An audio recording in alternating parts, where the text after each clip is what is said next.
You are born into a world of strict hierarchy and endless ceremony where every gesture, every glance, and every whispered word carries weight far beyond what a child could possibly understand. This is the world of Yehenara, the girl who would become known to history as Empress Cixi. She arrived in 1835 in a small, quiet village that lay within the domain of the Manchu Eight Banners, the administrative and military divisions that structured Qing society. Her family was part of the prestigious but not exceptionally wealthy Yehenara clan, a lineage that carried noble status but little actual influence at the imperial court. From her earliest days, Yehenara's life was defined by repetition and subtle lessons in etiquette. The Yehenara household, like most Banner families, adhered strictly to rules that dictate everything from how to sweep the floor to how to bow when greeting a senior relative. Children were expected to learn these lessons as naturally as breathing, though. In truth, they required painstaking attention and careful memorization. Yehenara's mother, a quiet but resolute woman, would spend hours ensuring that her daughter could sit properly, walk with measured steps, and speak in a manner befitting a young lady of the Manchu aristocracy. These routines were not mere formalities, they were early exercises in self-discipline, preparing a child to navigate the intricate social webs of court life. Education in the Yehenara household was a mixture of moral instruction, memorization, and practical skills. Girls were taught to embroider delicate patterns onto silk, to recite Confucian aphorisms, and to perform basic arithmetic sufficient for managing a household. Unlike boys, they were rarely trained in calligraphy or classical texts, though literacy in simple characters was encouraged. Yehenara quickly demonstrated an aptitude for memorization and observation, absorbing both the words of her tutors and the unspoken rules that governed her family's behavior. She learned to notice the subtle hierarchies within the household, which aunts' opinions carried weight, how servants could be coaxed or admonished, and which family rituals must never be neglected. In these small, almost invisible lessons, the foundation of her future political acumen was quietly forming. Daily life in the Yehenara household followed a precise rhythm, governed by the rising and setting of the sun, as well as the rituals of the Banner community. Mornings began with cleaning and personal grooming, each action performed according to an established sequence. Breakfast was a modest affair, steamed buns, tea, and occasionally dried fruits or preserved vegetables. Afterward, the young girls might practice embroidery or recitation, or assist their mothers in preparing meals and maintaining the household. Even play, when permitted, was structured. Dolls were arranged with care, and games often involved role-playing miniature versions of adult responsibilities, reinforcing lessons in management, patience, and decorum. The social environment of the Banner household was tightly controlled, but it was not entirely isolated. Relatives and neighbors would visit periodically, bringing news, gifts, or requests for favors. Each visit was a lesson in observation for Yehenara.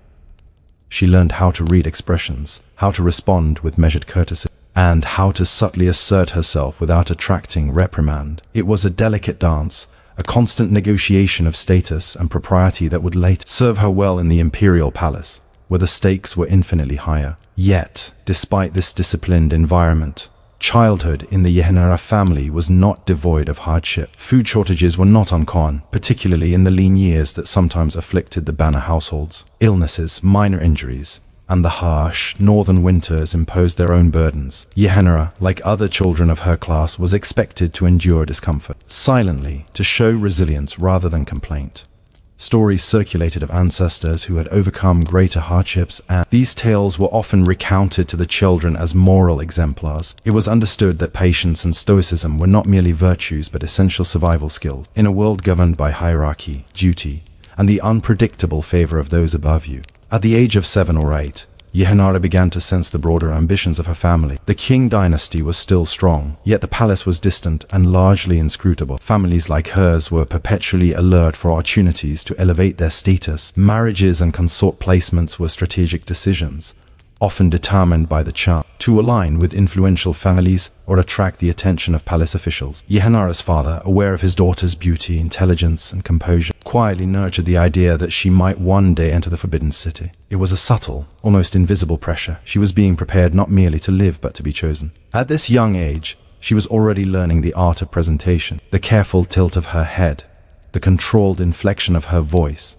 and the ability to appear demure while remaining observant became second nature. She practiced smiling in measured ways, learned to lower her gaze at the appropriate moment and memorized the elaborate etiquettes of standing, bowing, and walking, all exercises that would seem trivial to an outsider, but were, in reality, fundamental to survival in the imperial court. Each small gesture was a potential signal, each expression a silent statement of worth, intelligence, and obedience. The political context of the time, though distant to a child, was never entirely absent. The Qing Dynasty, ruled by Manchu elites over a majority Han population, faced internal challenges and external pressures. Western powers had begun to make inroads along China's coast, and the Opium Wars were looming on the horizon. Within the banner system, tensions existed between different Manchu clans and between Manchu and Han officials, each vying for influence, status, and the favor of the emperor. These currents of power, though invisible to most children, filtered into the daily conversations of adults and the cautious behaviors they exhibited. Yehanara absorbed these lessons silently, understanding instinctively that awareness and discretion were as important as strength or intelligence. Perhaps most significant during these early years was the cultivation of patience. Yehanara watched her elders carefully, noting who could be trusted, who demanded flattery, and who wielded power subtly. She learned that anger, indulgence, or impulsive speech could destroy opportunities before they ever materialized. Conversely, quiet observation, loyalty, and well-timed action could open doors. These were not abstract moral lessons, they were survival strategies in miniature, rehearsed daily, in the quiet motions of domestic life, and in the structured interactions of the banner community. Her family life, however, was not entirely mechanical. There were moments of laughter, curiosity, and tenderness. She listened to stories of ancestors and clan heroes, learned songs and simple poems, and explored the gardens or courtyards when she was permitted. These moments, seemingly minor, were as essential as her lessons in decorum, for they nurtured imagination, patience, and an understanding of subtlety, the kind of qualities that would later help her navigate the complex intrigues of the imperial palace. By the time she approached her early teens, Yehanara had already become a remarkable observer of human behavior. She understood the nuances of power, the subtleties of influence, and the quiet negotiations that occurred in every interaction. Though she remained a child in many ways, her mind was quietly sharpening, preparing for a future that would require both intelligence, endurance. It is easy to overlook these years, to dismiss them as ordinary and uneventful, yet in truth they laid the foundation for the formidable political skills she would exhibit as Empress Cixi. As the banners whispered around her, as elders spoke of opportunities and alliances, Yehanara began to glimpse the possibility of a life beyond the boundaries of her village. She would not remain a child forever. The world of the Forbidden City, with its grandeur, intrigue, and invisible dangers, awaited. And yet, the question that lingered in the quiet hours of her youth remained unresolved. Would she be able to survive, and perhaps even thrive, in a place where every small gesture could tip the balance between favor and ruin? The day Yehanara left her family home was quiet, almost deceptively ordinary. There was no grand procession or ceremonial fanfare, only the measured preparations typical of banner families when one of their daughters was selected to enter the imperial court. A small entourage accompanied her, composed of attendants, relatives, and a couple of clan elders who ensured that her behavior, dress, and presentation conformed precisely to the expectations of the palace. Even at this early stage, appearances mattered more than comfort. Each garment, each braid, and each folded sleeve was a message about status, decorum, and potential. The journey to Beijing, though physically short compared to some imperial travels, seemed vast to Yehanara's young eyes. The landscapes of northern China unfolded in a sequence of muted greens, browns, and grey, punctuated occasionally by the smoke of small villages or the distant shimmer of rivers. She noticed how people moved, the patterns of labor in fields, the arrangement of marketplaces, and even the posture of elders passing by. Everything was observed with the careful attention of someone who had already learned that details mattered. For her, this journey was a subtle prelude to the world she was about to enter, a place where every minor action would carry significance. Upon arrival at the Forbidden City, the scale of the palace struck her immediately. Massive walls of golden brick, towers adorned with green tiles, and red-painted gates that gleamed in the sunlight conveyed a grandeur so absolute that it seemed almost unreal. The courtyards were wide and formal, lined with stone lions and ceremonial incense burners. Guards in colorful uniforms moved in precise formations, and the sound of ritual drums echoed faintly through the corridors. For a girl who had grown accustomed to the measured calm of the banner household, the palace was a world both exhilarating and intimidating. Yehanara was escorted to a preparation hall where other young women destined for the imperial harem were gathered. Some were older,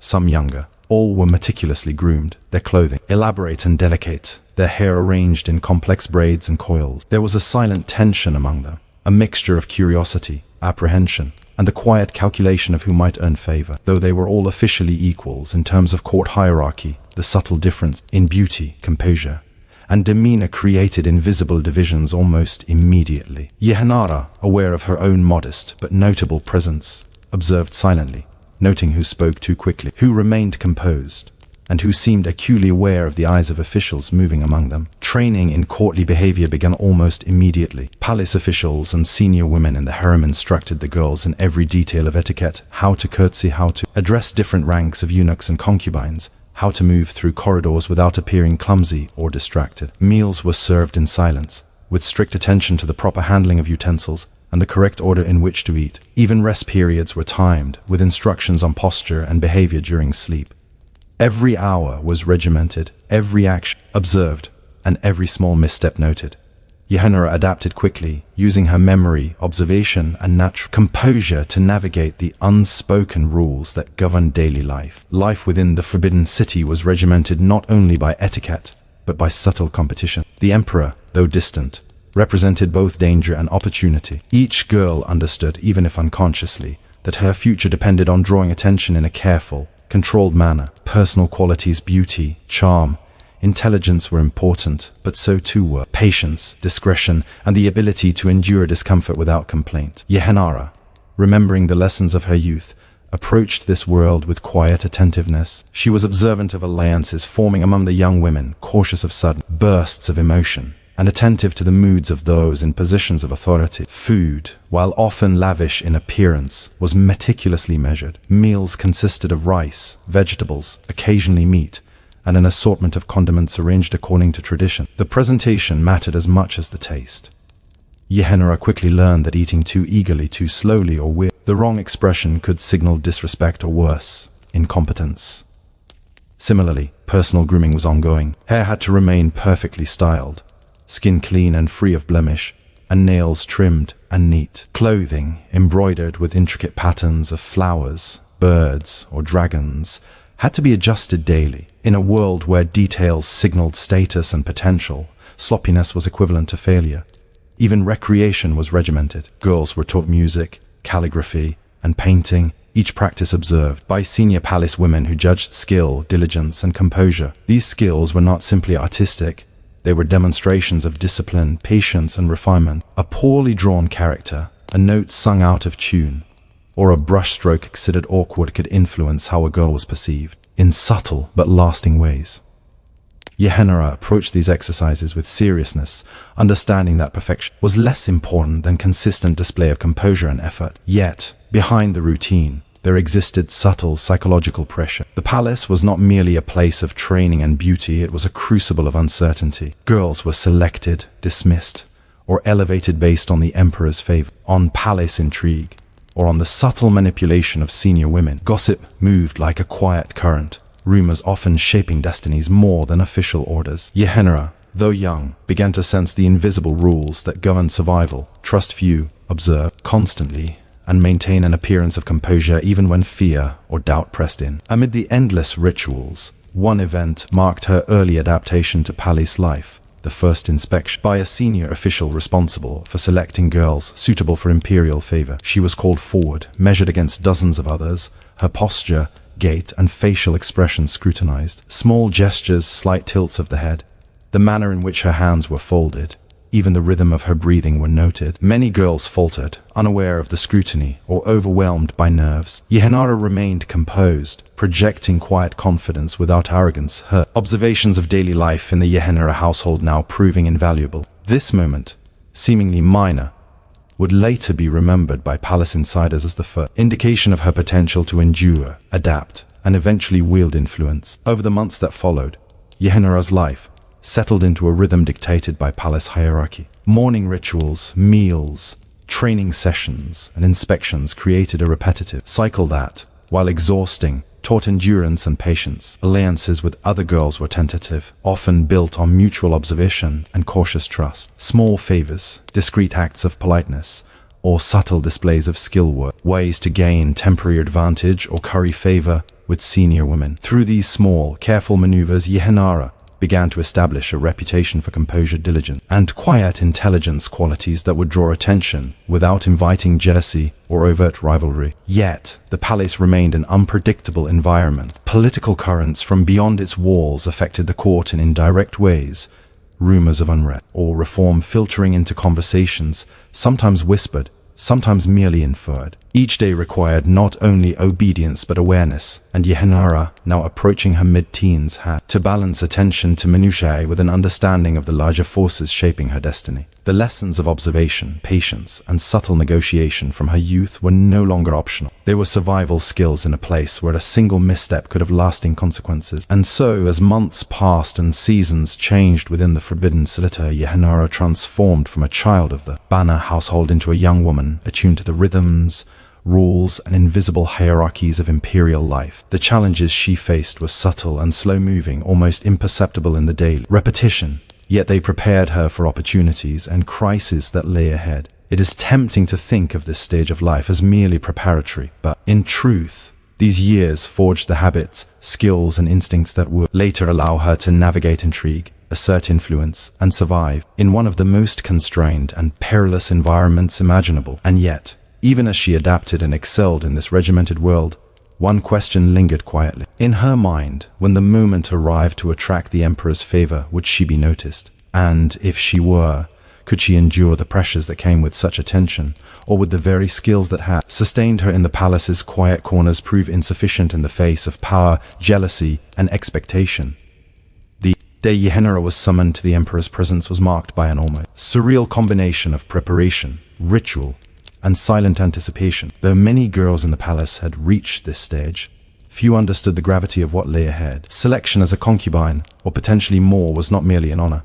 It was a lifelong commitment to a world of rules, obligations, and invisible hierarchies. The very air of the palace seemed heavier, as if the walls themselves carried the weight of centuries of ceremony, expectation, and scrutiny. Yehenara dressed carefully under the guidance of senior attendants, her robes meticulously arranged, her hair coiled and pinned according to the precise conventions of court fashion. Colors were significant. Certain shades conveyed modesty, others subtle confidence. Embroidered patterns of flowers, phoenixes, and auspicious symbols adorned her garments, each stitch carefully examined. The selection process was as much about optics as substance. It was not simply her beauty that mattered, but how she presented herself, how she moved, and how she carried the quiet authority that comes from self-discipline and awareness. When she entered the inner court, the presence of the emperor was both imposing and oddly distant. The young Tongji emperor, still in the early years of his reign, sat surrounded by advisors, eunuchs, and other attendants. The examination of candidates was formal, structured, and meticulous. Girls were observed not only on physical appearance but on comportment, subtle gestures, and even their reactions to the courtier's questions or the flicker of the emperor's gaze. Yehenara, recalling the lessons of patience, composure, and observation from her childhood and months in the palace, approached this encounter with a quiet confidence that belied her youth. Her success in this environment was not immediate. Minor adjustments, subtle gestures, and careful attention to the rhythm of interaction mattered as much as natural charm.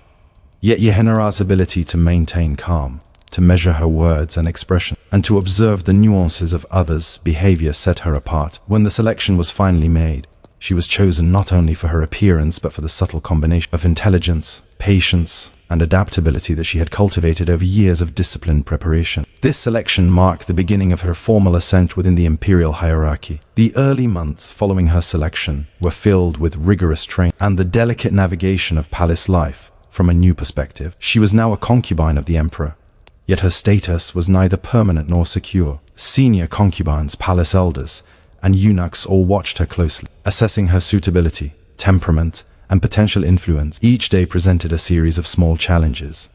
How to address the emperor with respect yet retain dignity, how to observe senior figures without seeming overbearing, and how to establish alliances subtly without arousing jealousy. Yehenara, now more than ever, relied on the skills she had honed in her childhood home and early months in the palace: observation, restraint, and careful calculation.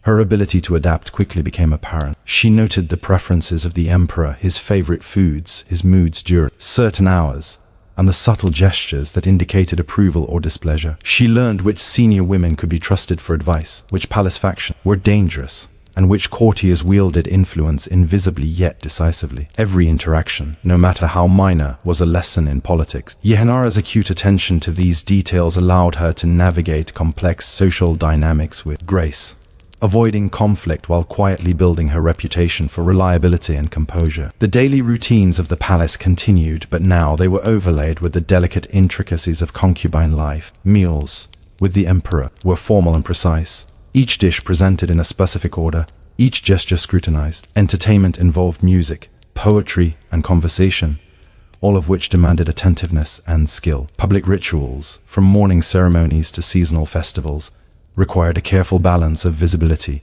and discretion. Yehenara understood that every smile, every bow, and every word had consequences, some immediate, and some that might ripple through her future in ways she could not yet predict. Even in these early stages, Yehenara began to understand the broader structure of power within the palace. The emperor, though sovereign, was constrained by traditions, advisors, and the competing interests of his consorts. Senior concubines wielded influence over appointments, rituals, and the allocation of resources. Eunuchs, often underestimated by outsiders, controlled access, information, and the day-to-day functioning of the imperial household. To thrive, Yehenara had to integrate herself into this ecosystem, balancing loyalty with subtle assertiveness, compliance with measured initiative. It was during these formative months that Yehenara demonstrated her most enduring quality: patience. She waited for moments of opportunity, observed weaknesses in others, and refrained from impulsive action. By remaining composed, she allowed others to underestimate her, while she quietly gathered knowledge, refined her skills, and positioned herself for future influence. Even small acts, placing a dish correctly, answering a question with precise yet understated speech, or observing a senior figure's preference, were strategies that accumulated over time, establishing her as someone reliable, perceptive, and increasingly indispensable. In parallel, Yehenara's personal resilience was continually tested. Life in the palace was isolating. The bonds of family and the familiarity of her childhood home were distant memories. Illness, discomfort, and the subtle emotional strains of competition were ever present. Yet she endured, drawing strength from routine, observation, and the knowledge that every action mattered. Even boredom or repetition, which might seem trivial or frustrating, became a tool for reflection, learning, and preparation. The quiet perseverance that defined these months was shaping the very foundation of her eventual political power. As the months stretched into years, Yehenara's understanding of the palace deepened. She began to anticipate the movements of courtiers, the whims of the emperor, and the silent negotiations among consorts. Her mind, honed by years of careful observation, was no longer that of a child reacting to circumstance, but of someone able to influence it subtly, to bend events toward outcomes that might initially appear accidental, but were carefully orchestrated. In essence, she had begun the slow, deliberate process of mastering her environment, a skill that would become legendary in the decades to follow. Yet, even as she grew more confident and adept, one profound uncertainty remained. The emperor's favor, while vital, was fleeting, court intrigue was constant, and the lives of women in the palace were constrained by rules, hierarchies, and chance. Could Yehenara, now officially part of this world of ritual and observation, not only survive but rise to a position of real influence? Could the patience, skill, and composure she had cultivated since childhood carry her through the invisible dangers that lurked in the forbidden city's corridors, behind every silk curtain and painted lattice? This question, unspoken but persistent, would shape the next chapters of her life. Every small choice, every careful gesture, and every quiet observation now mattered more than ever. In the slow unfolding of her early days as a concubine, the seeds of what would become Empress Cixi's formidable presence were being planted, seeds nurtured by patience, discipline, the subtle intelligence of a girl who had learned from her earliest days that survival and influence depended as much on restraint and observation as on action or ambition. You step into a world that is at once vast and tightly controlled, a city within a city, enclosed by towering walls of red and gold, where every movement, every word, and every glance is governed by centuries of ritual. This is the Forbidden City, the heart of the Qing Dynasty, a place where ordinary life is made extraordinary by precision, hierarchy, and endless ceremony. To outsiders, it appears majestic and impenetrable, a place of emperors, concubines, and intrigue. Yet the reality is more subtle, composed of countless small routines and disciplined habits that occupy the daily existence of everyone who lives within its walls. The day begins long before the sun rises. Servants stir quietly in their quarters, carrying out tasks that must be completed before the palace fully awakens. Water is drawn from wells or aqueducts, braziers are lit to provide warmth in the chilly north. Mornings, and incense is prepared for the rituals that mark the start of the emperor's day. Even in the dim light of dawn, there is order, sweeping, arranging cushions, and ensuring that every corridor, room, and courtyard meets the expectations of perfection. Noise is discouraged. The slightest misstep in sound or movement is considered a breach of etiquette. The emperor rises at a precise hour, assisted by a retinue of attendants who monitor his needs and ensure his readiness for morning rituals. The first meal is simple, often consisting of rice, tea, and lightly cooked vegetables. Each dish is prepared to exacting standards, not merely for taste but for presentation. Ingredients are carefully sourced, cuts are uniform, and seasoning is measured meticulously. Servants move silently, aware that even a dropped spoon or a misaligned bowl could be noted by the emperor's watchful eyes. After breakfast, the emperor proceeds to ritual observances that are at once mundane and profound.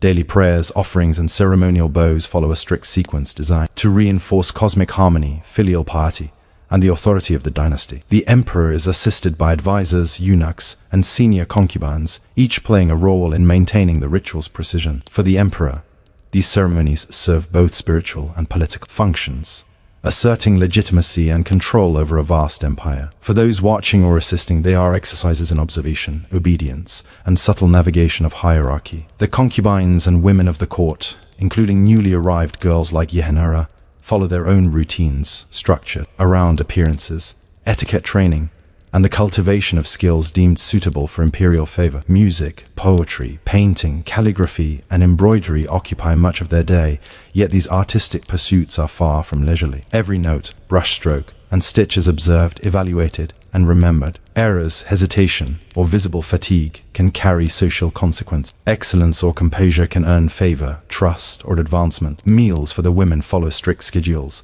often eaten in communal halls, where hierarchy determines seating order and even the sequence of bites. Conversation is measured and cautious. Gossip is observed and recorded in memory as much as in speech. The subtleties of behavior, from posture to hand placement, are all signals in a silent social code. A young concubine learns quickly that survival and influence depend on mastery of both skill and perception. The palace itself is a city of corridors, courtyards, and halls, each with its purpose and rules. Courtyards serve as transitional spaces where attendants and courtiers move with discipline, precision, carrying messages, arranging ceremonial items, or escorting the emperor. Halls are designed for audiences, meetings, and rituals where silence, gesture, and posture communicate as much as spoken words. Residential quarters are meticulously maintained, floors are swept, furniture aligned, and rooms scented with incense or fresh flowers. Even the act of walking, sitting, or standing is guided by centuries of precedent. Eunuchs form the hidden backbone of palace life, managing schedules, controlling access, and transmitting messages with discretion and authority. They are the intermediaries between the emperor, his consorts, and the numerous bureaucrats who operate within the palace. Their knowledge is extensive, their influence subtle but pervasive. Mistakes in timing, miscommunication, or misplacement of an object can ripple outward, affecting both daily routines and long-term standing. Young women entering this world, like Yehenara once did, must quickly understand that eunuchs are both guardians and arbiters, and that alliances with them may be as crucial as pleasing the emperor himself. Daily chores, though often invisible, are essential to palace function. Laundry, cooking, cleaning, and minor repairs follow rigid schedules. Candles are replaced, paper screens repaired, and gardens tended with careful attention. Each act is observed, for the palace is a microcosm of order. The appearance of disorder, even if minor, threatens the illusion of imperial control. In this environment, patience, endurance, and an eye for detail are survival skills as necessary as intelligence or beauty. Education for the women extends beyond artistic pursuits. They are instructed in proper speech, historical knowledge, moral precepts, and the subtle dynamics influence. The ability to memorize names, observe behaviors, and anticipate moods becomes as vital as needlework or music. Senior women, mentors, and advisors teach lessons and strategies subtly embedded within the routines of domesticity and etiquette. Every meal, ritual, and casual encounter is an opportunity to demonstrate skill, loyalty, and awareness. The emperor's audiences with officials provide another layer of structure. Matters of governance, taxation, military affairs, and diplomacy are discussed in formal settings, each action punctuated by ritual. Officials present petitions and reports in precise formats, even the order of speech, the angle of bowing, and the placement of documents carry significance. The emperor listens, observes, and occasionally intervenes, while the women of the court, though often excluded from direct involvement, are aware that these proceedings shape the power dynamics of their environment. Knowledge of such events, gleaned indirectly, informs strategy, alliances, and conduct within the palace. Yet, amid this disciplined routine, there is space for quiet observation and reflection. Courtyards bathed in morning light, gardens with seasonal blooms, and the gentle sounds of water flowing through ornamental streams offer moments of calm. These spaces are used strategically for discreet conversation, for observing rivals, or simply for mental reprieve. The ability to use such interludes effectively can influence relationship, alliances, and even personal advancement within the palace hierarchy. As weeks turn into months, the repetition of these routines begins to instill both endurance and acute awareness. The small details, the timing of meals, the rhythm of rituals, the subtle glances exchanged in corridors become internalized. Those who thrive are neither the most flamboyant nor the most outspoken, but those who combine patience, observation, and discretion. In this way, even the seemingly mundane rhythms of palace life shape destiny, preparing individuals for influence, survival, or advancement. For the young women of the court, life in the Forbidden City is both a crucible and a classroom. Every gesture, every word, and every glance matters. Survival and success are measured not by dramatic acts, but by the accumulation of small, careful decisions made day after day. The palace is a world in which discipline, subtlety, and observation carry more weight than ambition or beauty alone. It is a world where time itself becomes a teacher and repetition becomes the means by which a young woman learns to navigate power. And yet, in the midst of these endless routines and rituals, one persistent question lingers quietly, unspoken yet unavoidable, in a place governed by invisible hierarchies and imperceptible influence. How does one not only endure, but also shape the course of events? For those who dwell within these walls, every day is a test, every action a signal, and every moment an opportunity or a potential misstep. By the time a young woman or court official has spent months within the Forbidden City, the repetition of daily routines becomes almost meditative. Yet beneath this rhythm lies an invisible web of influence, alliances, and subtle maneuvering. In the palace, power is rarely asserted through force. Instead, it flows like water, shaping relationship, quietly, imperceptibly, and with consequences that may only appear months or even years later. The concubines, for instance, live under a delicate balance of visibility and discretion. Each girl is constantly aware of the hierarchy, the empress or empress dowager at the top, followed by senior consorts, junior consorts, and lesser concubines. Their interactions are highly regulated, yet the nuances of tone, gesture, and timing communicate more than formal speech ever could. A smile offered too readily, a word spoken too sharply, or a glance held too long can shift perceptions, elevate favor, or provoke subtle envy.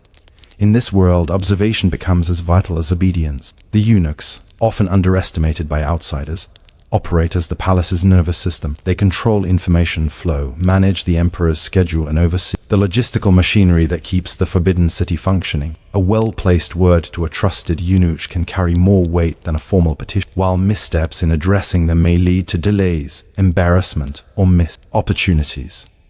Young women, like the concubines in training, quickly learn to treat eunuchs not as servants to be dismissed, but as essential intermediaries, careful allies in the subtle politics of the court. Meanwhile, officials within the palace maintain constant scrutiny over each other and over the emperor himself. Policies, appointments, and edicts are all filtered through layers of observation and influence. Courtiers cultivate relationships carefully, aware that reputations shift with the emperor's moods, the actions of senior consorts, or even minor miscommunication. The palace is a theater of appearances, compliance, courtesy, and ritual. Behavior are as important as competence or intelligence. Life for the emperor himself, although outwardly commanding, is constrained by these routines and pressures. He rises early, participates in ceremonial rituals, reviews petitions, and manages state affairs, all under the gaze of senior advisors and the watchful eyes of the concubines. Every decision is influenced by multiple forces: precedent, council, ritual, and the subtle currents of favor within the harem. For the emperor, the day is structured not only by duty but by the complex interpersonal networks that surround him.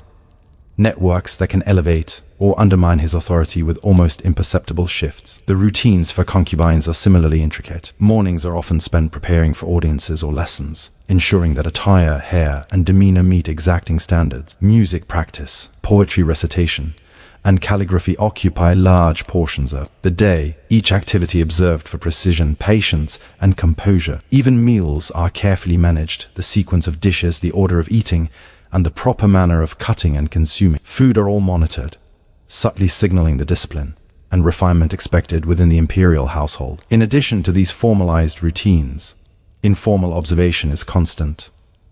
The palace is filled with corridors, gardens, and alcoves that serve as spaces for both retreat and surveillance. Young concubines, eunuchs, and attendants learn to read these spaces, noting who passes whom. The subtle positioning during ceremonies, and even the timing of laughter or conversation. These small observations, when accumulated, provide insight into favor, influence, and potential shifts in hierarchy. A single misstep, unnoticed in isolation, may become significant in context. Beyond the human element, the palace itself imposes discipline and order. Gardens, courtyards, and ceremonial halls are maintained to precise standards, ensuring that the environment reflects imperial control. Daily chores, cleaning, arranging furniture, tending plants, lighting lamps are not mere labor, but part of the ritualized order that structures life within the walls. Attention to detail, consistency, and patience in these seemingly mundane acts are not trivial. They are signals of reliability, diligence, and respect for tradition, traits highly valued in the palace's invisible hierarchy. The concubines also navigate an intricate web of alliances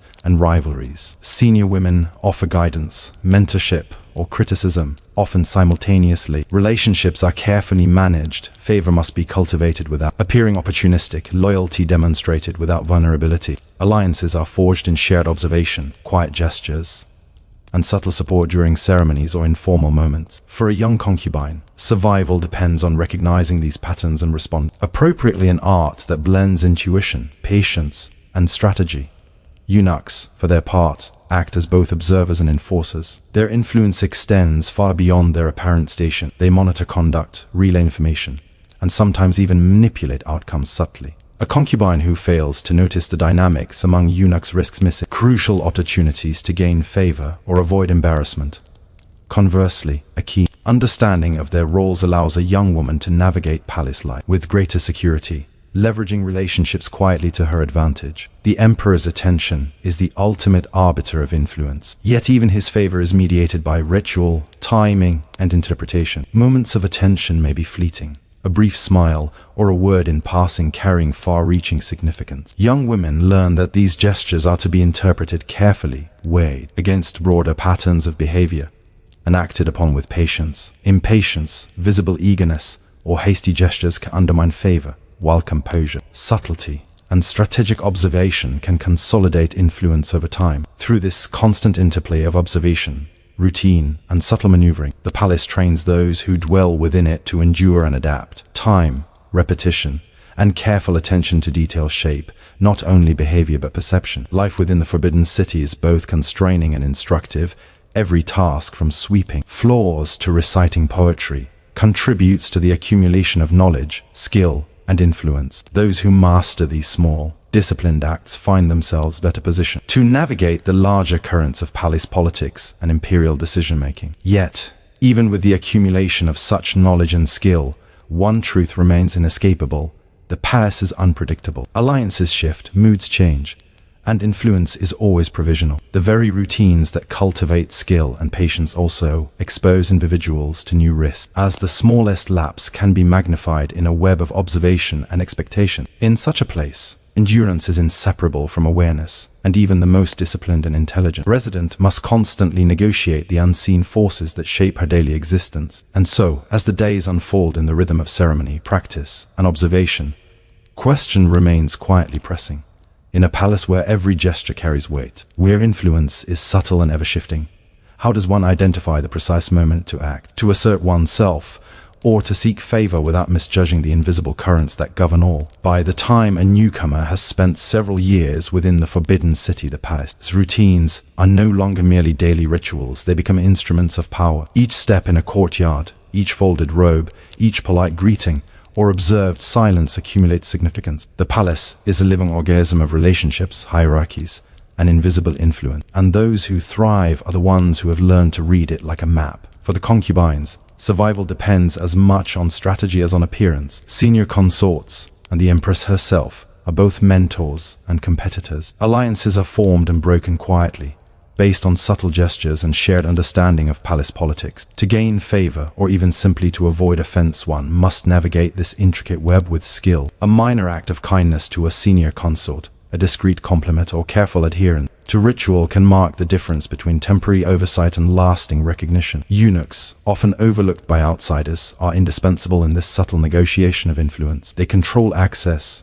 manage timing, and carry messages that shape perception. Their knowledge of palace rhythms and moods is unrivaled, and they quietly record details that may seem trivial but carry implications for years. A concubine who ignores or underestimates their role risks losing opportunities, while those who observe their behavior carefully can gain guidance, favor, or protection. Observation is the currency of power. Every glance, every hesitation, and every carefully measured action conveys information. A concubine notices who interacts with the emperor first during morning audiences, how other consorts respond to questions, or which officials linger near certain rooms. These small patterns, accumulated over time, reveal alliances, preferences, and potential vulnerability. A girl like Yehenra, with her childhood training in patience and awareness, could read these currents and adjust her behavior to advantage. Daily routines, seemingly mundane, serve as training in endurance and composure. Meals, calligraphy, music, and ceremonial preparation are not merely practices in refinement. They are opportunities to demonstrate reliability, poise, and attentiveness. Mistakes are observed, but so are patterns of diligence and restraint. Repetition builds both skill and resilience, qualities that are crucial for navigating the often unpredictable dynamics of palace life. Even recreation and private moments are influenced by strategy. Gardens, courtyards, and quiet alcoves are not simply places for rest. They are vantage points for observation and interaction. Concubines might overhear conversations, note alliances, or observe behavior that later informs decisions on how to act in formal settings. Moments that seem ordinary or serene can carry subtle significance, and attentiveness to these details is an essential tool in maintaining position and influence. Over time, a concubine develops an understanding of timing: when to speak, when to remain silent, when to offer assistance or differ. These decisions are rarely dramatic. They are quiet, incremental, and almost invisible, yet they accumulate into authority and respect. A carefully timed gesture of loyalty or competence may secure influence with the emperor or senior consorts, while a poorly judged action can isolate or endanger one's standing. The palace, in essence, teaches lessons in both patience and foresight. For someone like Yehenara, who entered as a quiet observer, these skills become instruments of survival and eventual power. She learns to anticipate moods, to interpret unspoken signals, and to act with precision. Even seemingly insignificant details, how she arranges her hair, how she places her hands, or the timing of her steps in ceremonial halls, become deliberate tools in navigating a world where subtlety outweighs boldness. Relationships in the palace are simultaneously fragile and enduring. Alliances may shift over months or years, and a single lapse in observation can undo months of careful preparation. Conversely, small acts of diligence, discretion, or intelligence can accumulate into long-term influence. The palace favors those who are consistent, patient, and quietly strategic, those who understand that power is rarely sudden, but grows incrementally through observation, restraint, and careful action. As the seasons pass, young women grow into women who understand the rhythms of the Forbidden City deeply. They recognize the interplay of hierarchy, ritual, and human behavior, and they learn to maneuver within it with subtlety and discretion. Success is not measured in dramatic gestures, but in the accumulation of small, deliberate acts. The careful reading of the environment and the patience to act at precisely the right moment. For Yehenara, these lessons would prove invaluable. Her early years in the Banner household had taught her patience, observation, and the importance of detail. Her initial months in the palace had shown her the necessity of composure, endurance, and strategic awareness. Now, with years of immersion, she understood the subtleties of influence, the invisible hierarchies, and the quiet art of survival. She had learned that the most effective power was often unseen, accumulated quietly through careful observation, subtle action, and disciplined patience. And yet, even as she mastered these lessons, One unspoken truth remained: no matter how skilled or patient she became, life in the Forbidden City was unpredictable. Favor could be withdrawn, alliances could shift, and the currents of power were never entirely visible. The question that lingered was simple but profound: could one truly navigate such a world successfully, shaping destiny without falling prey to its unseen dangers? It was a question that would define not only her life, but the lives of all who sought influence within these walls. In the quiet, repetitive, and precise rhythm of the palace, Yehenara, like those before her, and those who would follow, learned that history is not made in grand gestures alone. It is made in the accumulation of countless small, careful actions, in the subtle negotiation of power, and in the endurance of routine, observation, and patient strategy. The palace, for all its rigid order, taught a lesson that would resonate through her life. Survival is not dramatic, it is deliberate, measured, and infinitely nuanced. The Forbidden City, the meticulously ordered, is a place where influence is neither immediately visible nor easily earned. Within its walls, a young concubine.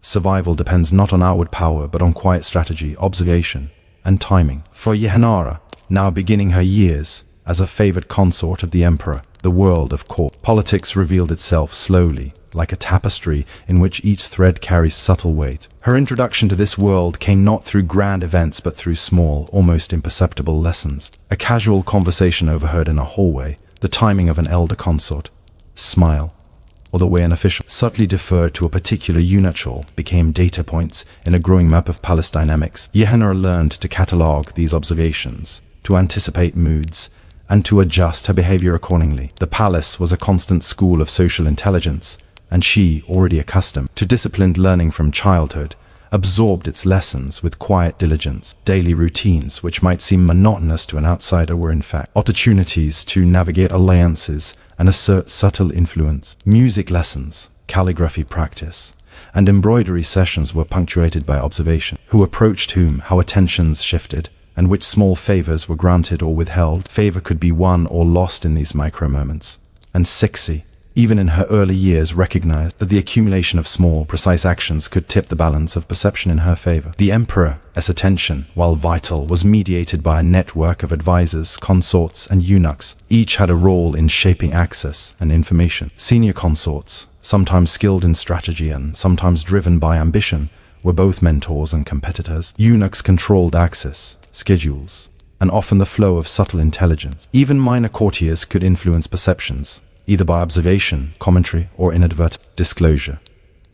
Navigating this environment required a combination of patience, discretion, and keen awareness skills Yehenara had already been cultivating for years. One of her earliest lessons in palace intrigue involved a minor dispute among consorts. A disagreement over seating arrangements during a ceremonial meal escalated quietly, with whispers, glances, and subtle positioning influencing outcomes more than overt words. Yehenara observed how alliances were formed, how loyalty was signaled, and how subtle negotiation could resolve or exacerbate conflict. She understood instinctively that direct confrontation was dangerous. Instead, influence often required silence, timing, and discreet support. By choosing when to speak, when to assist, and when to withdraw, she began to navigate these early conflicts with a mixture of caution and strategic foresight.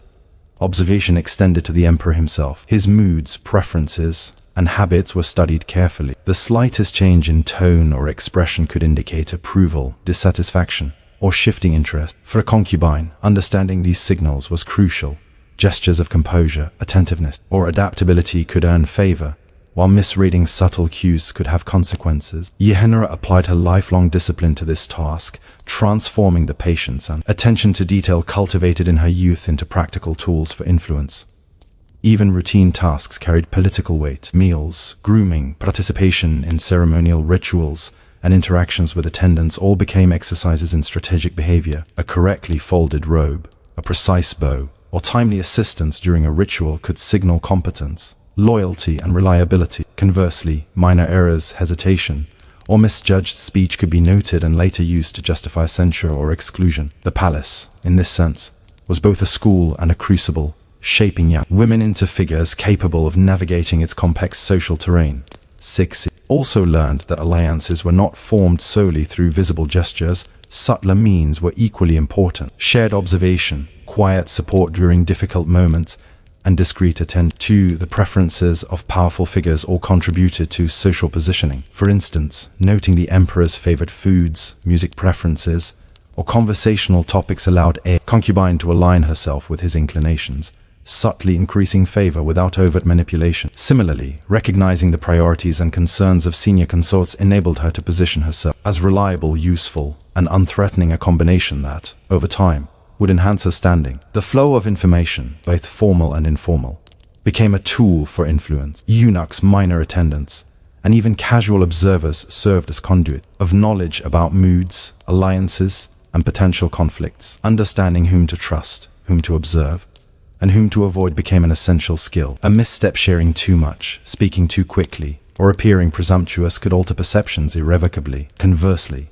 careful listening, timely action, and strategic discretion allowed a concubine to navigate this web effectively. Beyond interpersonal strategy, Yehenara began to recognize the subtler mechanisms of long-term influence. Knowledge, memory, and the ability to anticipate patterns of behavior were more powerful than overt displays of charm or ambition. Over time, the consistent accumulation of careful actions demonstrating reliability, insight, and discretion enabled a concubine to establish a reputation that would outlast temporary favoritism or the shifting moods of the emperor. The palace, in this sense, rewarded those who understood time itself as a tool. Patience, observation, and long-term planning were paramount. Even leisure and private time carried implications. Walks in the gardens, quiet moments in courtyards, and informal musical gatherings were opportunities for observation and strategic positioning.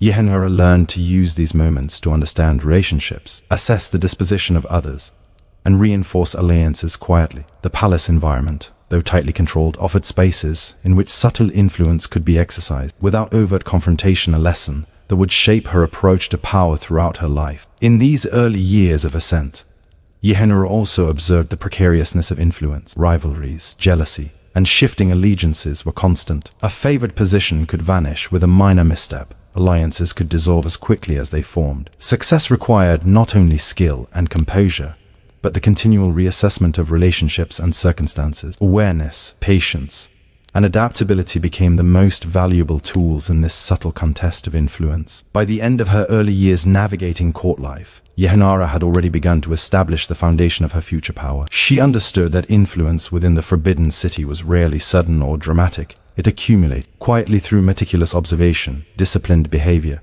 and strategic patience. Her reputation for composure, intelligence, and subtlety began to attract notice from both the emperor and senior figures within the court. Small gestures, carefully timed, were becoming the instruments of her ascent. Yet, despite these early successes, one persistent uncertainty remained. The palace, for all its order and ritual, remained a place of unpredictable currents. Favor could shift, alliances could change, and the strategies that had ensured safety so far might fail in the face of unexpected events. The question lingered: could she not only maintain her position but also transform it into lasting authority, wielding influence without attracting the dangers that accompanied visibility and power? It was a question that would define the next stages of her life, setting the stage for her eventual rise to unprecedented authority. By the time Yehenara had spent several years in the Forbidden City, she had already mastered the rhythms of daily life. The routines of meals, music, calligraphy, and ritual had become almost second nature. Yet beneath this surface order lay a complex web of relationships, rivalries, and subtle power struggles. Cixi's early years as a concubine were not marked by dramatic declarations or grand displays of authority. Instead, she began her ascent quietly, through observation, patience, and strategic positioning. One of the first lessons she absorbed was the importance of timing. In the palace, action without consideration of context could be disastrous. The emperor's favor, the moods of senior consorts, and even the subtle indications of a eunuch's disposition dictated the appropriate moment to speak, act, or offer assistance. A misplaced word could ruin months of careful cultivation of reputation, while a precisely timed gesture could reinforce trust and signal competence. Cixi learned to wait, to measure, and to act with precision. Recognizing that patience was often more effective than ambition, the alliances she began to form were subtle and carefully managed. Senior concubines, though powerful, were also potential rivals. Relationships with them required a balance of respect, discretion, and strategic support. By demonstrating reliability in small, almost invisible ways, assisting with ceremonial preparations, observing protocol meticulously and offering attention to the needs of others. Cixi slowly built a reputation as someone dependable and tactful. This reputation, accumulated over time, became a silent form of currency in the palace, allowing her to navigate challenges and position herself advantageously. Eunuchs, who controlled the flow of information and access within the Forbidden City, became critical players in her strategy, observing their routines, preferences, and networks allowed Cixi to anticipate changes in the court and to align herself discreetly with favorable influences. A well-timed word or careful attention to their duties earned their quiet support, granting her insight into the movements of both the emperor and rival consorts. She learned that influence often depended on these unseen channels, where subtle observation and minor interventions could yield long-term advantages. During this period, the emperor himself remained a central focus, not only as a source of favor, but also as an indicator of opportunity and risk. Cixi carefully monitored his preferences, moods, and reactions, noting patterns that others overlooked. She understood that attention from the emperor was fleeting and that his favor could shift unpredictably. By maintaining composure and demonstrating intelligence in small, measured ways, she ensured that she remained visible without overstepping boundaries. A delicate balance between recognition and restraint. Observation of rivals was equally critical. Cixi noticed how other concubines sought attention through visible displays of charm, flattery, or even subtle manipulation. She understood that overt ambition could provoke jealousy, while strategic patience allowed influence to grow quietly. By remaining composed, attentive, and adaptable, she positioned herself as a trustworthy and capable presence, someone whose reliability would eventually be rewarded with increased opportunities for influence. Her understanding of palace dynamics extended beyond personal relationships to the broader mechanisms of court governance. Even minor events, the selection of a favored eunuch, the assignment of a ceremonial duty, or the arrangement of seating during an audience provided insights into power structures, alliances, and potential vulnerabilities. Cixi learned to interpret these patterns, using them to anticipate changes and to align herself advantageously. Each observation, each small adjustment in behavior, contributed to a growing map of influence invisible to those who lacked her patience and attention to detail. The subtle consolidation of influence also relied on the management of perception. Cixi understood that visibility within the palace was double-edged, attracting. Attention could bring opportunity, but it also invited scrutiny. She carefully curated her interactions, balancing presence with discretion, ensuring that her actions were noted for reliability rather than audacity. In this environment, patience, tact, and consistent composure were more effective than bold gestures, allowing influence to accumulate almost imperceptibly. Even the smallest routines contributed to her strategy. Mastery of calligraphy, music, and etiquette signaled refinement and discipline. Attentiveness to ritual and ceremonial detail demonstrated loyalty and competence. These seemingly mundane acts were not trivial. They conveyed qualities highly valued in the palace and allowed Cixi to build credibility over time. She understood that influence often grew in increments through the quiet accumulation of respect, observation, and trust, rather than through dramatic actions or displays of power. Throughout this period, Cixi also learned to navigate the delicate balance between competition and collaboration. Alliances with certain consorts or attendants were carefully cultivated, not as overt partnerships but as subtle networks of mutual observation and discreet support. Knowledge of preferences, moods, and habits allowed her to provide assistance at precisely the right moment, demonstrating competence without overtly challenging authority. These small, calculated interventions created a web of connections that, over time, strengthened her position and influence. As she continued to navigate the intricate social and political landscape of the Forbidden City, one lesson became increasingly clear: influence was not a matter of immediate action, but of long-term strategy. Patience, observation, discretion, and the accumulation of subtle advantages became the foundation upon which greater power could be built. Cixi's early years were marked not by public recognition or dramatic events, but by careful positioning and a growing understanding of the invisible forces that governed court life. Yet, despite her growing skill and understanding, one question persisted, quietly pressing against the edges of her mind. Even with patience, observation, and strategy, could she truly rise above the countless unseen obstacles and rivalries within the palace? Could she transform the quiet accumulation of influence into a position of lasting authority, capable of shaping events rather than merely responding to them? The answer would not come quickly, but the foundation for her eventual ascent was being laid, one subtle, deliberate action at a time.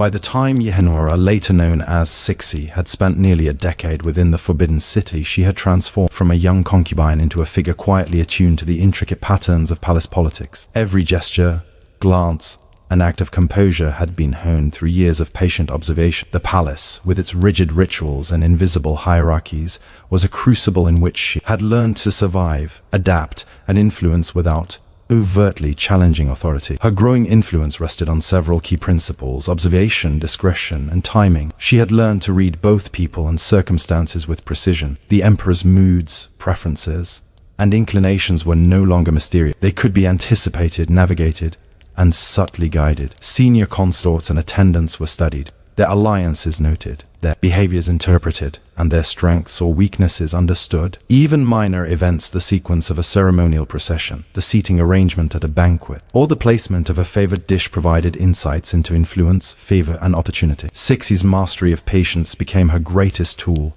in a court dominated by fleeting favor, sudden rivalries, and shifting alliances. Restraint was essential. She learned when to step forward and when to remain in the background, how to offer assistance without overreaching, and how to signal loyalty without appearing ambitious. This careful calibration allowed her to consolidate influence gradually, accumulating trust and credibility while avoiding overt attention that might provoke envy or resentment. Alliances within the palace became increasingly strategic. Cixi cultivated relationships with select senior concubines, eunuchs, and attendants, recognizing their ability to provide both information and protection. She understood the value of discreet support, subtle favors, and timely intervention, acts that were largely invisible but cumulatively powerful. These connections were not merely social, they were tools for navigating the complex web of palace politics, allowing her to act decisively when opportunities arose. The emperor's attention, though crucial, was never taken for granted. Cixi learned to interpret his subtle cues, tone of voice, facial expression, even the order in which he greeted concubines or officials, and adjust her behavior accordingly. She became adept at signaling competence and composure through small, precise actions, ensuring that her presence was both noted and respected. This careful management of perception allowed her to maintain a favorable position while preparing for greater influence. Even the minutiae of daily life were leveraged strategically. Mastery of rituals, ceremonial tasks,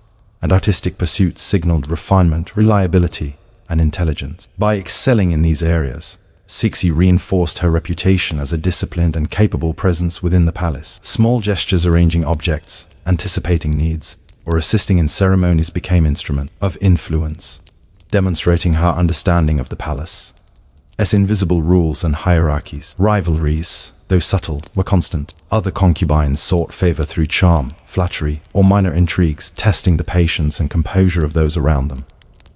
Cixi, however, learned to navigate these challenges with discretion. She avoided direct confrontation, observing carefully and responding strategically. By aligning herself with reliable allies, demonstrating competence quietly, and maintaining an unassuming yet attentive demeanor, she positioned herself to benefit from shifts in favor and circumstance, rather than being undone by them. One critical aspect of her early consolidation of power was the cultivation of perception. The palace rewarded those who could be trusted, seen as intelligent, and yet not threatening. Cixi's growing reputation for calm observation and measured action made her both reliable and discreet, a combination that gradually distinguished her from more overtly ambitious rivals. Her influence accumulated incrementally, building a foundation for the more visible and decisive authority she would eventually wield. By the late 1850s, Yehenora, strategic patience and careful maneuvering had positioned her at a critical intersection of palace life. She was trusted, respected, and increasingly visible, yet she had not yet drawn overt scrutiny or resentment. The groundwork for her eventual rise as Empress Dowager was being laid, and the next steps, careful alliances, timely interventions, and the subtle manipulation of circumstance, would propel her from influential concubine to one of the most powerful figures in Chinese history.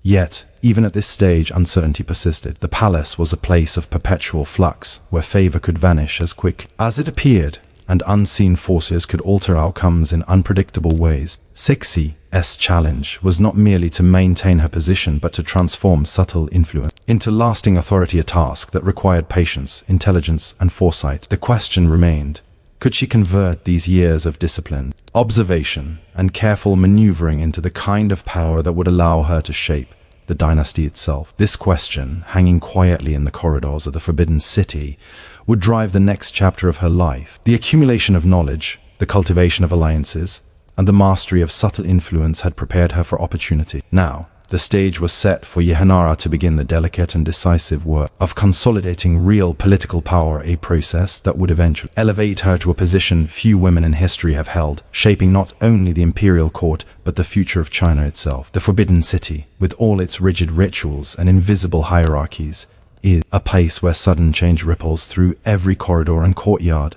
In 1861, the death of the Xianfeng emperor created one of the most significant transitions in Qing history. The emperor's passing did not merely mark the end of a reign, it unleashed a period of uncertainty, negotiation, and subtle maneuvering, an environment in which careful observation, patience, and strategic foresight became matters of survival and potential power. Xianfeng's death came at a critical moment. China was under tremendous strain from internal rebellion, foreign pressure, and administrative challenges. The Taiping Rebellion, ongoing since 1850, had devastated vast portions of the country. The emperor himself had struggled to maintain authority in both political and military arenas, often relying on advisors, generals, and relatives to manage crises. Within the palace, his death left a young successor, his son, Tongji, whose age and inexperience created both vulnerability and opportunity for those positioned to influence the succession. The court immediately faced the question of regency. The young Tongji emperor was only 5 years old at the time of his father's death. Incapable of managing the vast machinery of the Qing state, authority would need to be exercised by trusted figures acting on his behalf, and the selection of regents would be carefully scrutinized by all factions within the court. In this delicate environment, every gesture, every alliance, and every moment of discretion carried the potential to shift power. Cixi, already known within the palace for her intelligence, composure, and keen observation, was uniquely positioned to navigate these changes. Though she had been a concubine rather than empress, her closeness to the emperor, her understanding of palace politics gave her insights that many others lacked. She observed the shifting currents of influence carefully, noting the loyalty, ambitions, and vulnerabilities of senior officials, consorts, and advisors. Each detail would inform her next moves, even as outward appearances suggested only mourning and ritual compliance. The death of an emperor in Qing China required meticulous ceremonial attention. Mourners, including concubines, eunuchs, and officials, followed strict protocols that governed everything from attire to speech. Cixi and other senior women participated in these rituals with careful precision, demonstrating loyalty and propriety while simultaneously assessing the positions of potential allies and rivals. In a palace where appearances could mask intentions, observation during mourning was as politically consequential as during moments of apparent activity. A key factor in the unfolding transition was the relationship between Cixi and Empress Cixi, the official empress of Xianfeng. Though formerly the senior figure, Xian was not necessarily positioned to assert direct control over court factions or the regency. Cixi, with her growing reputation for discretion and intelligence, recognized the potential to align with Xian strategically, establishing a coalition that could influence the young emperor's guardianship while avoiding overt confrontation with established authorities. Within days of Xianfeng's death, palace factions began negotiating the terms of regency. Ministers, generals, and senior consorts each weighed their options, seeking influence over policy, appointments, and the young emperor himself. In this environment, subtlety became the key to survival. A single misstep could result in political marginalization or worse. Conversely, careful attention to timing, alliances, and perception could place an individual at the center of power. Cixi understood this intuitively. Years of careful observation and patient maneuvering had prepared her to recognize these dynamics and act with both caution and precision. The process of regency also highlighted the role of gender within palace politics. While male officials and generals exercised authority in the administrative sphere, the women of the imperial court, especially the empress dowagers, wielded influence behind the scenes. Their ability to guide the young emperor, shape ceremonial procedures, and manage relationships among consorts and officials allowed them to participate indirectly in governance. Cixi's awareness of this nuanced power structure became critical to her strategy. She would not confront authority directly but would operate through alliances, perception, and the careful cultivation of influence. During this period, The young Tongji emperor's needs and routines provided opportunities for subtle positioning. Observation of the emperor's moods, preferences, and responses allowed Cixi to signal competence and reliability. By aligning herself with the emperor's household, anticipating needs, and offering guidance through intermediaries, she gradually demonstrated a capacity for stewardship. These small acts, largely invisible in isolation, accumulated into credibility and influence that would later form the basis of her authority as regent. Meanwhile, other court figures sought to consolidate power through more conventional means: appointments, declarations, and formal edicts. Cixi's advantage lay in her patience, discretion, and knowledge of palace routines. Unlike those who acted hastily, she observed patterns, interpreted subtle signals, and aligned herself with allies strategically. The regency required not only formal authority but also the ability to navigate the unseen currents of influence that governed the behavior of officials, consorts, and eunuchs alike. The death of Xianfeng, therefore, was both a crisis and an opportunity. For many, it was a moment of uncertainty in which loyalty, competence, and ambition collided. For Cixi, it was a chance to translate years of disciplined observation and careful positioning into tangible authority. Every gesture of composure, every demonstration of understanding, and every carefully chosen alliance mattered. The palace, in mourning, became a laboratory in which the future of the Qing Dynasty and her own future was being quietly determined. Yet, despite her growing acumen, the outcome remained uncertain. The young emperor's minority meant that the regency would be contested. Senior officials, ambitious relatives, and rival consorts all had their designs. Even Cixi's strategic alliances were fragile, vulnerable to misinterpretation, shifting loyalties, or unforeseen events. The question lingered: could she navigate this precarious environment successfully, consolidating authority without provoking opposition, and establish herself as a guiding force in the governance of the empire? This question would define the next chapter of her life, as the subtle, patient maneuvers she had cultivated for years would be tested against the pressures of political necessity, factional competition, and the unpredictable currents of imperial succession. The palace, with its rituals, hierarchies, and invisible networks of influence, had prepared her, but the challenge of consolidating regency power required a level of strategic mastery that few had ever attempted. With the death of the Xianfeng emperor, the Forbidden City became a hive of activity masked by solemn ritual. Beneath the layers of mourning and ceremonial adherence, the palace was a theater of negotiation. Every statement, every bow, every movement carried implications for power. In this tense environment, Cixi's quiet observation and measured actions allowed her to begin consolidating influence while avoiding direct confrontation with more overtly ambitious figures. The young Tongji emperor, only 5 years old, required constant attention and guidance. His position was both a vulnerability and an opportunity. The regency required a delicate balance.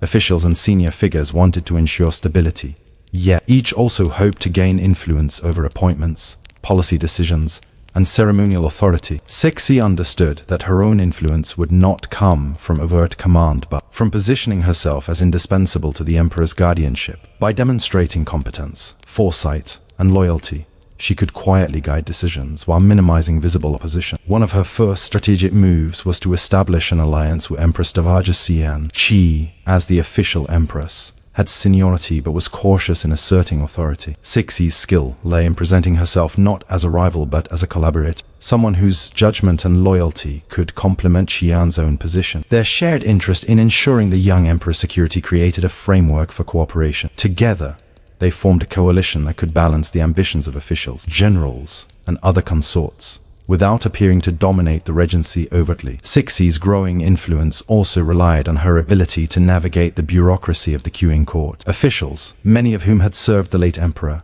were attuned to precedent, hierarchy, and protocol. Cixi demonstrated patience and tact, carefully observing the disposition and priorities of each key figure. She noted which officials were ambitious, which were cautious, and which could be persuaded or influenced indirectly. By aligning her actions with these observations, supporting favored policies quietly, endorsing competent officials, and avoiding unnecessary conflict, she reinforced her credibility as a stabilizing presence within the court. Her understanding of subtle communication was critical. The palace relied on channels of indirect influence. Gestures, tone, and timing conveyed far more than words alone. Cixi mastered this language of subtlety. A well-timed smile during ceremonial proceedings, a discreetly offered suggestion, or careful attention to the emperor's routines all became tools of influence. She learned to act in ways that were visible enough to signal competence, but restrained enough to avoid provoking envy or opposition.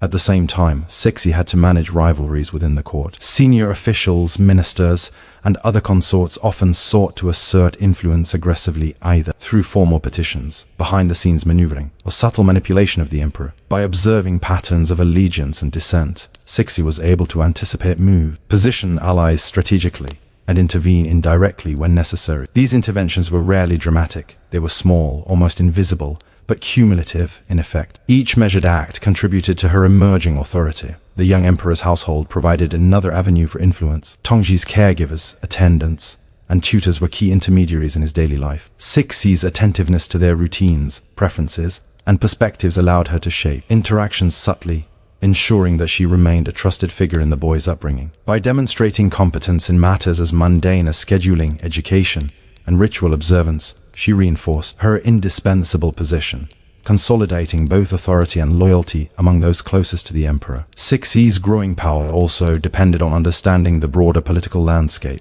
China was still reeling from internal rebellion and foreign pressure. The court needed stability, and the Empress Dowager's coalition offered a semblance of continuity. Cixi's ability to project calm, intelligence, and discretion made her the natural mediator between competing factions. Her influence grew quietly, a combination of competence, subtlety, and patience that few in the palace could rival. Even seemingly minor acts became politically significant. Participation in ceremonial rituals, careful management of protocol, and attentiveness to etiquette demonstrated reliability and judgment. These small signals mattered greatly in the court, where perception often outweighed authority on paper. By consistently aligning herself with correct practice, Cixi accumulated trust without overtly challenging anyone's position. Her influence grew as an almost invisible thread, connecting key figures while remaining largely unchallenged. The Regency period also highlighted Cixi's growing skill in managing perception. She cultivated a reputation for intelligence, foresight, and discretion, while avoiding the appearance of ambition that might provoke rivals. Allies were reassured, opponents underestimated her, and officials began to recognize her judgment as a stabilizing force in a potentially volatile court. The palace's invisible networks of power, long navigated through patience and observation, became the foundation for her emerging authority. Yet, despite these careful maneuvers, uncertainty persisted. The regency was precarious, and even small miscalculations could provoke backlash. Factions could shift unexpectedly, alliances could fracture, and the young emperor's personal inclinations might favor one group over another. Cixi had established a foundation, but consolidating true power required continued vigilance, strategic foresight, and the ability to act decisively when opportunity arose. In this environment of fragile authority and complex social dynamics, one persistent question remained: could Cixi, with patience, subtlety, and strategic skill, transform her growing influence into a position capable of guiding the empire itself? The answer would unfold slowly, over months and years, as she navigated the treacherous currents of court politics, built alliances, and exercised her judgment with care. The foundations of her eventual regency were being laid, quietly but deliberately. In the shadowed halls and corridors of the Forbidden City, the death of the Xianfeng emperor left a vacuum at the heart of the Qing Dynasty. The young Tongji emperor, only 5 years old,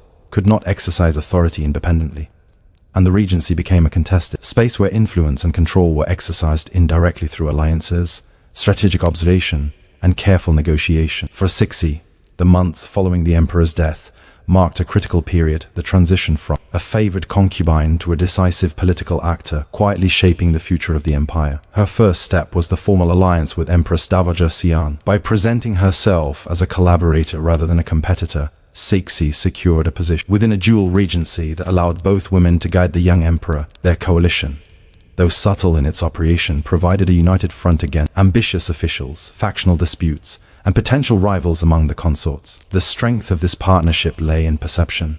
Cixi appeared loyal and supportive, yet the dual authority effectively positioned her as a co-regent with significant influence over both court affairs and the emperor's upbringing. Behind this apparent calm, Cixi orchestrated the quiet consolidation of her influence. She positioned trusted allies within the palace and the broader administrative structure, ensuring that key officials, eunuchs, and attendants were aligned with her perspective. Observing loyalties and understanding subtle relationships became essential. By rewarding reliability and signaling favor to key figures, she created a network of influence that reinforced her authority, while remaining largely invisible to those outside her inner circle. Daily routines and ceremonial responsibilities became instruments of political power. Cixi oversaw palace rituals, guided the young emperor's education, and managed interaction with senior officials, all while maintaining an image of composure and loyalty. These tasks, often perceived as mundane, allowed her to exercise authority subtly. Every instruction, correction, or observation shaped the behavior of those around her, demonstrating competence without provoking open rivalry. Over time, these small, disciplined actions accumulated into tangible influence over court operation. Cixi's understanding of timing was critical. In the months following Jian Feng's death, the regency required careful navigation of sensitive issues, including appointments, ceremonial precedents, and the balance of power among officials. She learned to act when opportunities presented themselves and to wait when risks were high. This patience allowed her to avoid direct confrontation, mitigate potential backlash, and gradually establish a reputation for both intelligence and prudence. Her skill lay in knowing not just what action to take, but precisely when to take it. The young emperor's dependence on guidance provided another channel for influence. Cixi and Qian shaped his routines, education, and exposure to court politics, creating a controlled environment in which their authority could be reinforced without over-coercion. By subtly directing the emperor's attention, decisions, and perception of events, Cixi ensured that her position as a mentor and protector became inseparable from the boy's understanding of governance. Authority, in this case, was exercised through instruction and subtle suggestion rather than decree, a method both safe and remarkably effective. Rival factions, ambitious officials, senior consorts, and members of the extended imperial family tested the regency repeatedly. Cixi met these challenges not with open confrontation, but with calculated maneuvering. She built alliances discreetly, observed shifts in allegiance, and intervened in ways that maintained her credibility while limiting overt conflict. Even when disputes arose over appointments or policy decisions, her reputation for prudence allowed her to act as mediator, consolidating authority while maintaining an appearance of neutrality. Cixi's consolidation of power also relied on perception management. To officials, she projected loyalty, intelligence, and composure. To the young emperor, guidance and care. To rivals, patience and strategic subtlety. This careful curation of image allowed her to operate effectively in an environment where overt ambition could provoke opposition. Her authority grew incrementally through the quiet accumulation of trust, credibility, and influence, rather than through dramatic gestures or forceful assertion. By the end of the first year of the regency, Cixi's position was secure. The dual regency with Xian provided legitimacy, while her network of allies, mastery of palace routine, and subtle guidance of the emperor ensured that real authority rested increasingly with her. The transition from concubine to regent had been achieved not by force, but by disciplined observation, strategic patience, and careful negotiation. Each step was deliberate, calculated, and cumulative, reflecting years of preparation within the intricate hierarchies of the Forbidden City. Yet, even with her position consolidated, one enduring question remained. Could Cixi maintain this delicate balance of power over the long term, guiding the young emperor, managing officials, and navigating palace rivalries without provoking backlash? The challenge was not merely to assert authority, but to sustain it amidst the unpredictable currents of politics, personalities, and circumstance.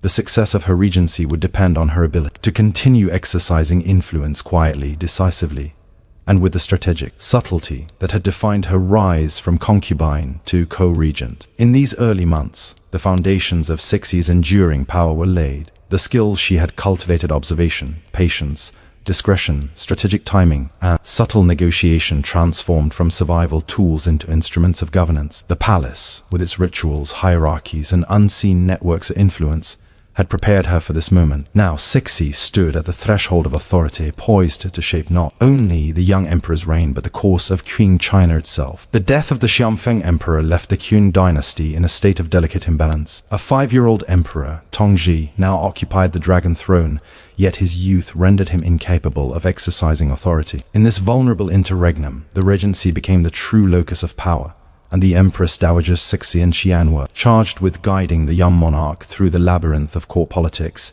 imperial protocol, and national crisis. The stakes were immense. Mismanagement could invite factional strife, rebellion, or foreign encroachment. Cixi, acutely aware of the precariousness of the throne, approached her role with both caution and ambition. Her years as a concubine and her early experience in observing palace hierarchies had taught her that influence was never exercised openly.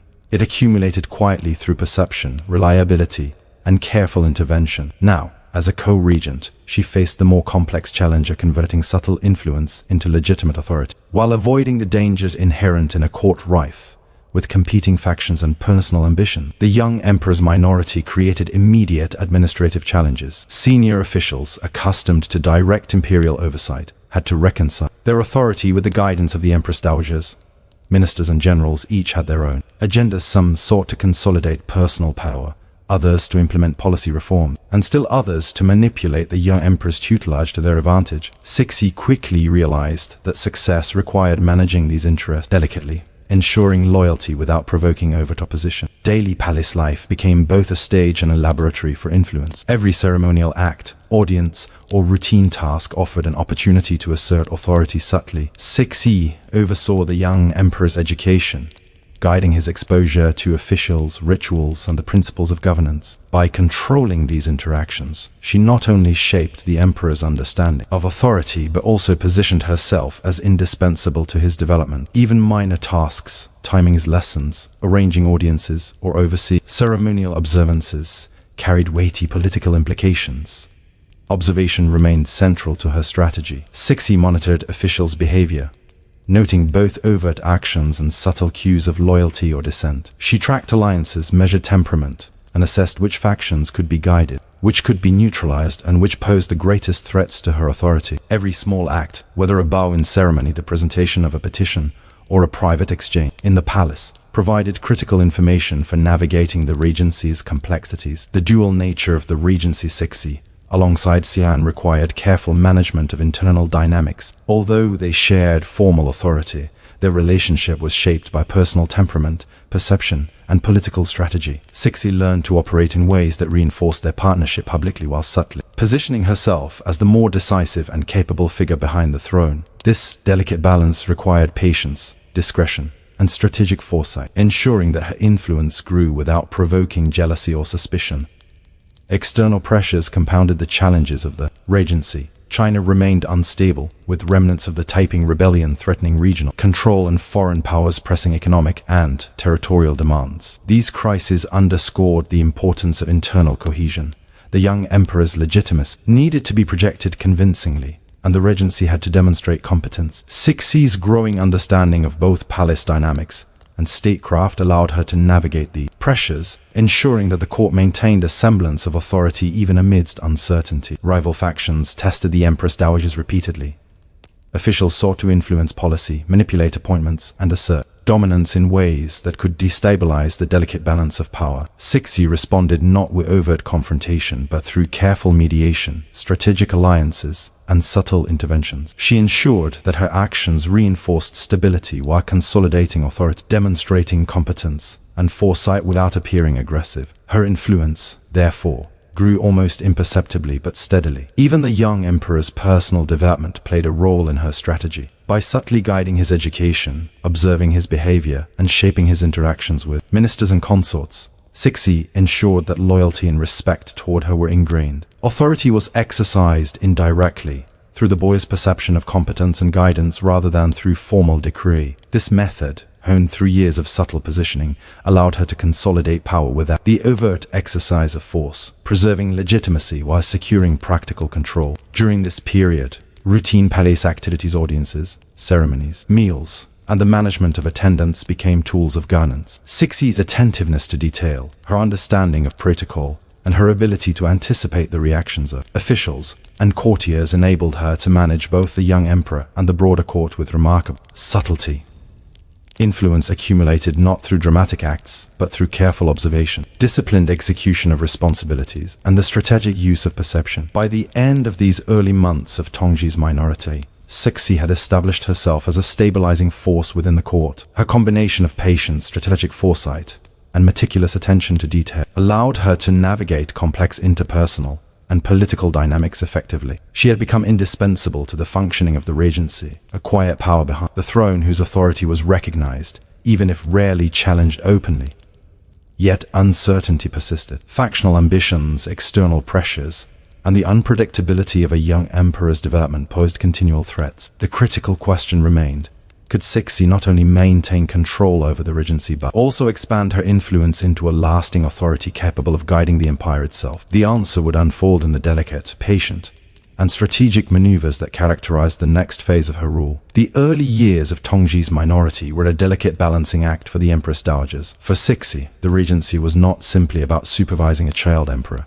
It was about navigating a complex political ecosystem, maintaining order, and consolidating influence without provoking resentment or outright rebellion. Every decision, formal or informal, carried significance. Missteps could destabilize the court, while careful maneuvering could secure long-term authority. Cixi quickly realized that the Qing court was as much a battlefield of perception as of policy. Senior officials, generals, and advisors all operated under intense scrutiny, competing for influence while publicly demonstrating loyalty. For her, the challenge was to act decisively in matters affecting governance and appointments, yet in a manner that appeared cooperative, prudent, and deferential to established hierarchies. The art of regency required more than competence. It demanded subtlety, timing, and a deep understanding of both human behavior and institutional norms. One of her first priorities was managing factional tensions among senior officials. The court was divided between those loyal to the late Xianfeng emperor's policies and those advocating reform or personal advantage. Cixi approached these divisions strategically, cultivating alliances with officials who were competent and reliable while subtly neutralizing or sidelining those who posed threats to stability. Rather than confront opposition openly, she used persuasion, careful delegation, and the projection of calm authority to steer decisions in ways that reinforced her position. At the same time, she maintained a careful watch over ceremonial and ritual practices. The Qing Dynasty placed enormous emphasis on protocol. Errors could be interpreted as incompetence, disrespect, or even political maneuvering. By demonstrating mastery over these details, Cixi reinforced her image as a competent and reliable steward of imperial authority. The smallest gestures, correct arrangement of robes, precise timing during rituals, or attentive supervision of attendants served as subtle signals of discipline,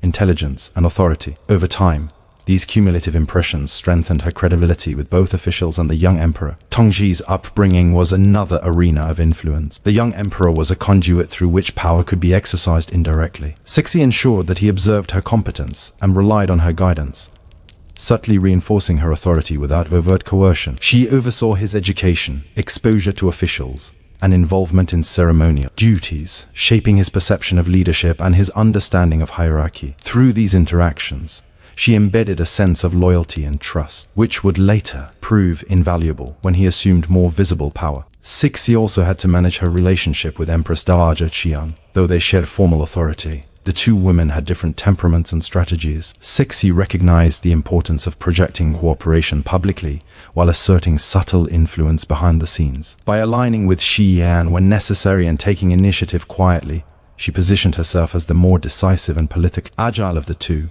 ensuring that her authority would gradually outweigh that of her co-regent without provoking overt rivalry. Rival consorts and palace factions also required attention. Even in the constrained environment of the Forbidden City, ambitions ran high. Concubines, eunuchs, and palace attendants could influence the flow of information, shift perceptions, or act as intermediaries for competing officials. Cixi navigated this network carefully, observing loyalties, anticipating moves, and intervening selectively. By building a web of support through subtle favors, attentiveness, and strategic guidance, she extended her influence beyond ceremonial authority into the practical mechanisms of palace governance. External pressures heightened the stakes.